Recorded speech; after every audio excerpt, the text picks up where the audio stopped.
विक्रम गायकवाड हत्याकांडाचा तपास दडपणे हे निंदाजनक आहे। ऑनर किलिंगच्या घटना रोखण्यासाठी राज्य सरकारने व केंद्र सरकारने गुन्ह्यातील आरोपींना फाशीची शिक्षा व गुन्ह्याचा संपूर्ण तपास हा मोका कायद्याअंतर्गत करण्याची तरतूद करावी अशी मागणी माजी उपमहापौर डॉक्टर सिद्धार्थ धेंडे यांनी भोर येथील मूक मोर्चा आंदोलनात व्यक्त केली।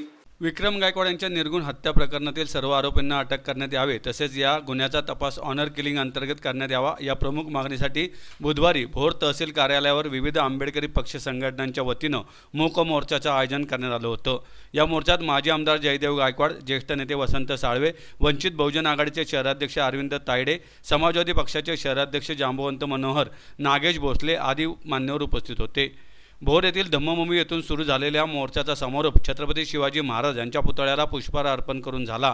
पुणे ग्रामीणचे अपर पोलीस अधीक्षक बिराजदार, पोलीस उपअधीक्षक, माननीय तहसीलदार यांच्याकडे मोर्चेकरांनी कुटुंबियांच्या व मान्यवरांच्या वतीनं मागण्यांचं निवेदन दिलं। मोर्चेकरांच्या व कुटुंबियांच्या मागणीची गंभीर दखल घेऊन त्या दृष्टीने तपास करण्यात येईल असं अपर पोलीस अधीक्षक बिराजदार यांनी सांगितलं। ग्रामीण भागातील दलित जनता एकटी नसून त्यांच्यासोबत शहर व राज्यातील आंबेडकरी समाज बांधव आहेत हा विश्वास देण्यासाठी आजचा मूक मोर्चा आयोजित करण्यात आला होता। या मोर्चाची गंभीर दखल न घेतल्यास आगामी काळात मोठ्या प्रमाणात आंदोलन केले जाईल व ते राज्यव्यापी राहील असा इशारा रिपब्लिकन पक्षाचे नेते परशुराम वाडेकर यांनी दिला।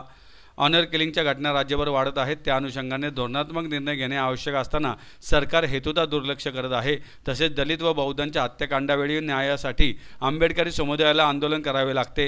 हा कायद्याचा मोठा पराभव आहे। या प्रकरणातील दोषींना अटक करून त्यांना शिक्षा मिळेपर्यंत हा लढा सुरू राहील अशी भूमिका रिपब्लिकन युवा मोर्चाचे नेते राहुल डंबळ यांनी व्यक्त केली। माननीय पोलीस अधीक्षक पुणे ग्रामीण यांच्या समवेत त्यांची चर्चा झालेली आहे। या अनुषंगाने आपण आज हा मूक मोर्चा काढून जे काही निवेदन प्रशासनाला दिलेलं आहे, प्रशासनाच्या वतीने या ठिकाणी तहसीलदार साहेब हजर आहेत, डीवायएसपी पण हजर आहेत आणि या निवेदनामध्ये जे काही मुद्दे आहेत त्या मुद्द्याच्या अनुषंगाने वस्तुनिष्ठपणे तपास केला जाईल।